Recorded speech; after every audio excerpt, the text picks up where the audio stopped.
In this video I'm going to show you how to rename a Google Form link very easily.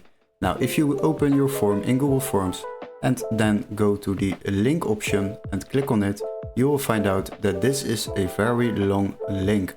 Now you can shorten the URL in Google Forms, but it is still too long to type for people. Now if you would like to customize it, to rename it to your own link, then you can simply copy this link. And now we need to go to another website. So go to your Google browser and search for tinyurl. Now after that, select the website tinyurl and then go to the website. And here we are going to rename our link. This is a very useful website if you would like to create custom links. Now what you can do, you can enter the link over here, which we have copied in our Google form. So copy the link, shorten the URL and then copy it.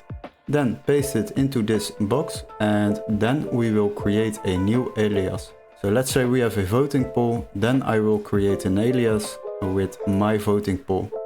Let's say we would like to use this. Make sure this alias is available. So if it is not available, it won't work. So make sure it is available and then shorten the URL. After that, you will find out that this is available and now we can just copy this link, my voting poll. Paste it into a new tab and then you will be redirected to our Google form.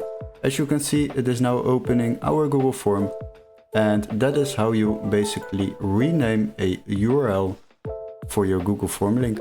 Hopefully this video was helpful. Don't forget to like and subscribe, and we would love to see you in our next tutorial. Cheers guys!